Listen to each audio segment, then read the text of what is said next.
We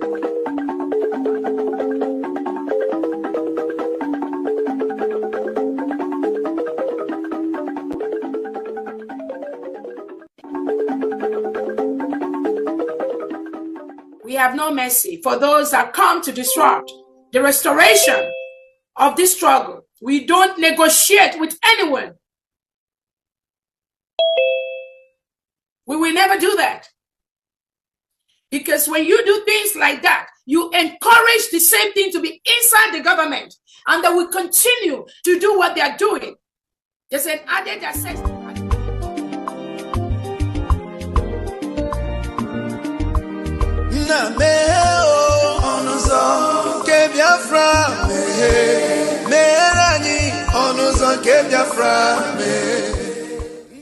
Welcome, fellow Biafrans, lovers of freedom across the world. I welcome you once again to this amazing platform where we bring you information that has to do with the United States of Biafra. Information coming from the right source. In this platform, we promote and support the restoration fully and recognition of the United States of Biafra under our Prime Minister, Mazi Simon Ekpa, and of the Supreme Commander of Mazi Nnamdi Kanu. Today, under the leadership of Dr. Ngozi Oronboweze, the Deputy Prime Minister. Wherever you are and you're watching this program, I welcome you. Please like and share to all platforms. In this program, we will be continue to show you information that are coming from all angles, more especially things that has to do with the Biafran territory, regardless where it is, whether in the east, in the west, in the north, in the south. We bring it before you so that you can digest it and have a rethink and know where you stand. The only thing that can guarantee our freedom in that contraption called Nigeria is Biafra. It is either Biafra or nothing. And wherever you are, continue to support the United States of Biafra. That is the only way to go. That is the only way you can have good economy and have security. Regardless what you see today, do not get distracted. Do not get bemoved. Continue to stand your ground, to demand for self-determination because it is your right. Do not allow anyone to take away the right to self-determination, the right to self-defense, and the right to life from you. Kindly watch this video for more wisdom. Let's watch. Peter Anosike is joining us live. Good to have you join us in the studio, Peter Anosike. Thank you for having me. Now, this is not the first time we are hearing that the president is giving a marching order over insecurity and terrorism. What will be different, actually, this time around? Nothing is going to change. Nothing is going to change. When you have employed somebody for a job and you are paying the person with taxpayers' money, the person don't need any other marching order. When you employ somebody, you have employed that person to work. He doesn't need any marching order. So for me, marching order is just a political statement. It is not going to change anything. The truth is that this government has no answer to insecurity. Now, when you were reading your foreign news, you talked about Zelensky cancelling his trip to South Africa because 9 people died in Kyiv. But over 200 people died in Nigeria, and Tinubu did not cancel his visit to France. So this shows you somebody who feels for his people and another who doesn't. So for me, he just wants to show that I've come back, I'm doing something. But the truth is that he's not doing anything. This marching order will still be given before end of June, because they know what is happening, but they don't have any political will to stop it. I have said that in one of the programs that those herdsmen that are killing people, they are not the owners of those cows. Politicians are the owners of those cows. It is the same politician that gave them that gun that they are using. No herdsman can afford to buy AK-47. Okay. How much is he being paid? Understand me? So it is the owners of those cows that are giving them those AK-47, that's unquote, for protection. Because they will tell you that they go in the forest, they counter wild animals. Understand? So that is the excuse for the gun that they are carrying about. But hunters in the village kill all sorts of wild animals without using an AK-47. So government know what is happening. They know where it is coming from, but they have no political will to stop it. As I've said earlier, why Tinubu remained in France, why 200 people, over 200 people were killed in Benue and in Plateau State, is because it is those who deserve to be killed that were killed. Assuming it is people who are untouchable, Tinubu would have cancelled his visit and returned. Imagine what happened in Urom in Edo State. Within 24 hours, more than 30 people were arrested and taken to Abuja. Within 24 hours, more than 30 people were arrested in Edo and shifted to Abuja. But if you remember the Agatu killings in Benue, up to today, we have not heard of anybody that was arrested, anybody that was tried, or anybody that went to jail. Is it that you don't believe in this administration? You don't believe in a security system in this nation, or you feel that they don't have the wherewithal to tackle insecurity head on? I said, one, I always differentiate between willingness and capacity. APC government don't have the capacity, one, and the willingness to tackle insecurity. These are two issues. Somebody might have the capacity. Capacity means ability to tackle an issue. Then willingness, the decision, let me do this. But this APC government has no capacity and has no willingness to tackle insecurity, because they are protecting those causing this mayhem. When the National Security Advisor visited Benue State, he said that the Tinubu administration inherited a terrible bad government. I'm quoting what Nuhu Rebadu said, that the Tinubu administration inherited a very terrible government with regard to insecurity. Mind you, one of the main reasons that Buhari was voted in 2015 is that they said that Jonathan is a civilian and doesn't know how to handle security, but that Buhari, as a retired general, can handle security very well. That's one of the reasons that they deceived gullible Nigerians. They did not deceive me. They did not deceive me, and they cannot deceive me. So they deceived gullible Nigerians with two reasons: that Buhari is a retired major general. Buhari fought Matesine to a standstill, so he can handle security very well. But what have we seen with regard to insecurity? It is the same Nuhu Rebadu who campaigned for Buhari in 2015 that is now telling us in Nigeria in 2025 that Tinubu inherited a terrible government with regard to insecurity. So this shows you that there's no consistency in this administration. They don't have any answer to this insecurity. This marching order, before end of June, Tinubu will still give another marching order. Are you sure? Watch it. What will happen will continue to happen because they don't want to stop it. What will happen will continue to happen because they don't want to stop it. Well, many Nigerians have actually accused the ruling party APC of only seeking to hold political position for gains. Sometimes people want to make reference to Obasa and Miranda's issue. Now, would you say that APC is using political positions, as it were, to compensate their loyalists, while Nigerians languish in hunger and poverty?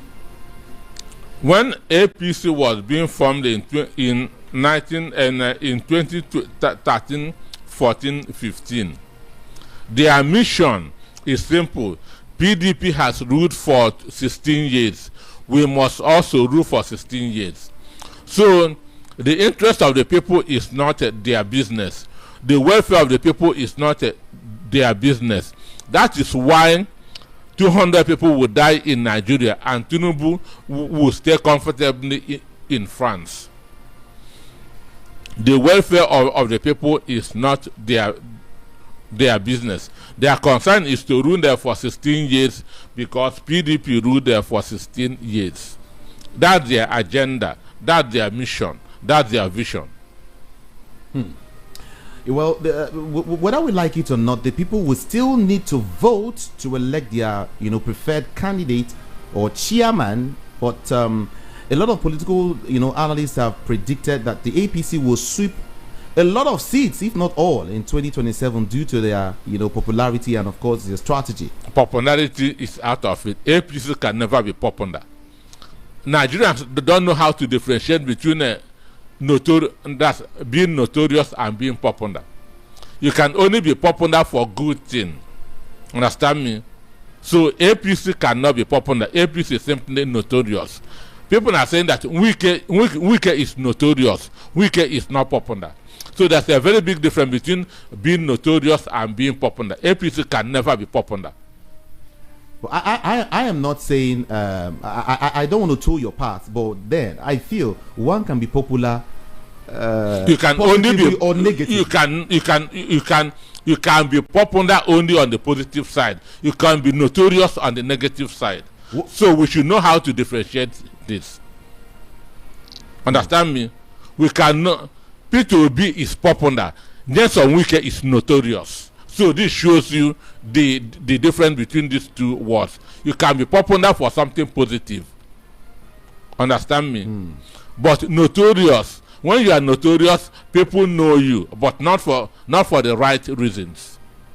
Peter Moseke, you are a philosopher. There's been several analyses, several talks here and there, as regards 2027 election. I want to ask you, as a philosopher, what do you think, or how do you think 2027 election will be like? Well, what do you think is going to happen in 2027? Well, two things. If we don't change our electoral system, what happened in 2023 will happen in 2024. That's number one.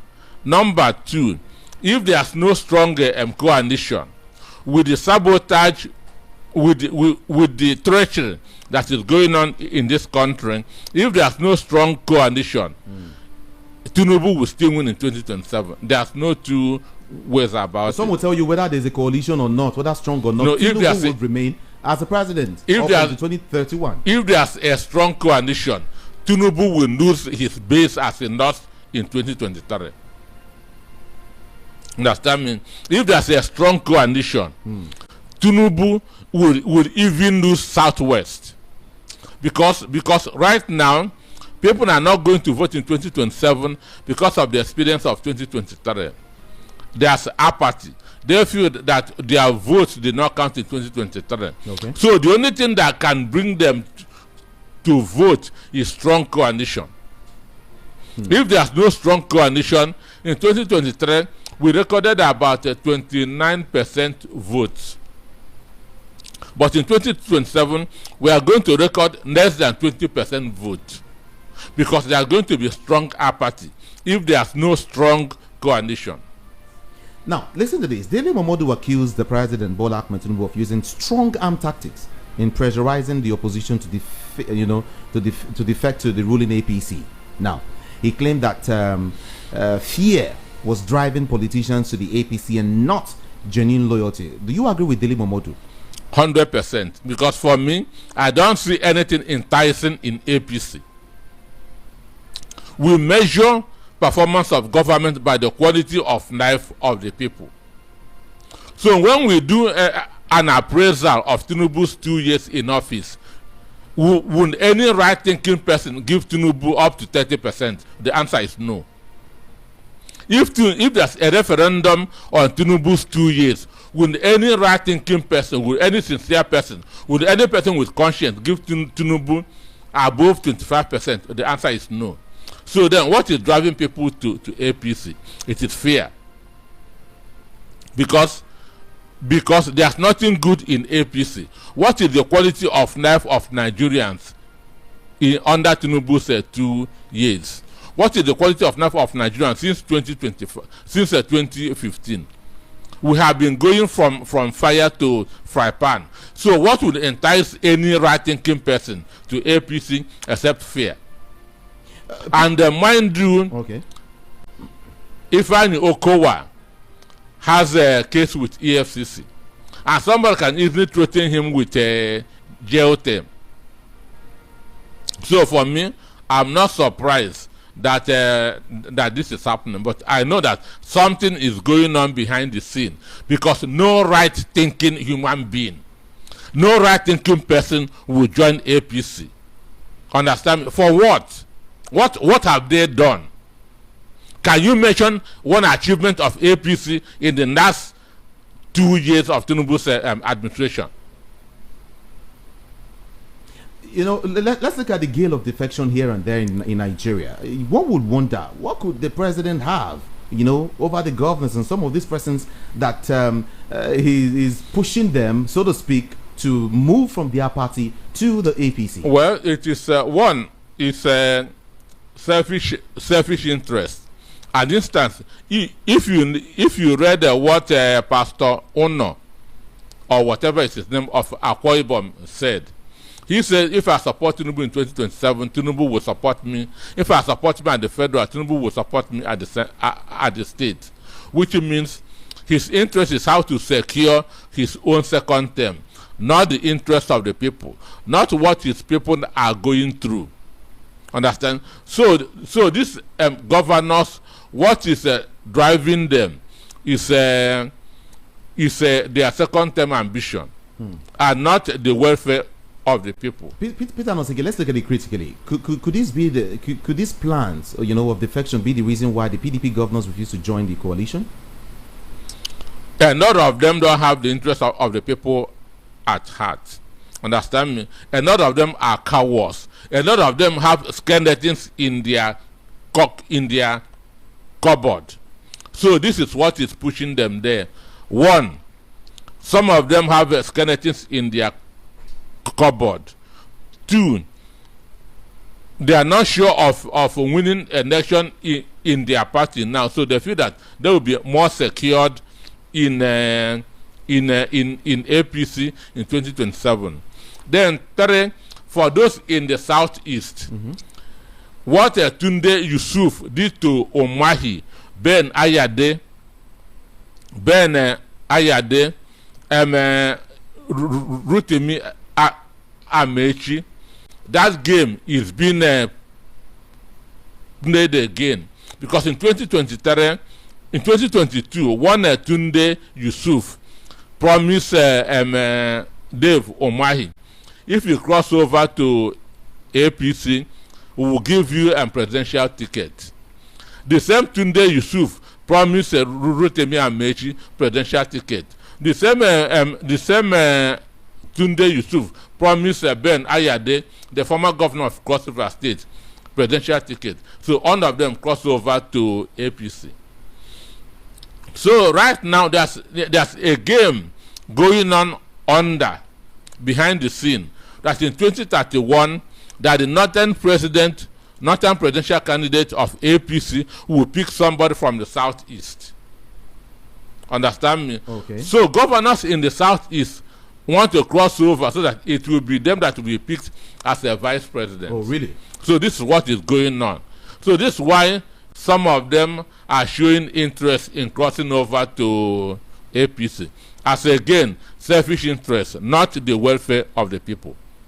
So it means the APC, whether you will like it or not, the APC is sweeping, you know, all states, as it were, because we have just about, I think, 8 states, you know, not being controlled by the PDP. For the me, APC, rather. For me, the truth is that the governors don't control other people. The governors can only rig elections. They don't control other people. An instance, I am from Abia State. If an Attrocities decides to cross over to APC today, it doesn't mean that Anasike family would vote for APC because of an Attrocities. This is what everybody should know. So they are crossing over for themselves. Understand me? They cannot say that people are joining APC because of them. No, it is them that are joining APC, not the suffering Nigerian masses. Let's talk about the PVC issue and, of course, the election, because we know that even with the PVCs, many Nigerians are apathetic towards elections, of course, But then, will this phasing out help curb the apathy? It will not. It will, unless our electoral system is reformed, that apathy would be there. Unless there's a strong coalition, that apathy will be there. No matter what you do, even if you tell people, even just go and vote free without this voters card, we cannot record 20% turnout in 2027 because of what happened in 2023. Okay. Let me also ask you this question. Could this also reduce irregularities like we experienced the last time, underage voting, and of course foreigners getting PVCs and voting in Nigeria's election? Well, it's not going to reduce anything because Nigeria borders are porous. In Nigeria today, you cannot even differentiate people that came in from Niger, from Cameroon, from Benin. These people, most of the people riding Okada in Lagos here are not from Nigeria. Most of them are from Niger. Most of their bookies sending things in Nigeria are not from Nigeria. They are from Niger. And all of them have NIN and the PVC. So there's no way you can checkmate this. Understand me? So whatever they are doing, for me, they just want to get money to share, because in INEC there's no accountability. Once you are able to produce or the president, even if you are given 500 billion, you will not be asked that to account how you spend the money. So for me, I don't have faith in what they are doing. I want to say thank you so much, Peter Anosike, for being part of the conversation. Thank you so much. Yeah, thank you for having me. All right. Thank you so much for watching the program. I appreciate you for your patience to watch from beginning to end. I hope you have learned a lot from this very program that I just played. This video, please like and share the video. Share to all platforms. After sharing the video, now you can go to the comment section and put down your comments. Whatever suggestions, contributions you have to make, what you think about the video I just played, go to the comment section and put your comment. I will go through the comment section, and I bet you I am learning a lot from there, and you can equally learn from there. Let us share our experience on that comment section. Thank you so much, and stay blessed. Don't forget to share, and we continue to bless you as you share. Biafra government, peace, progress, unity, and equity. We move.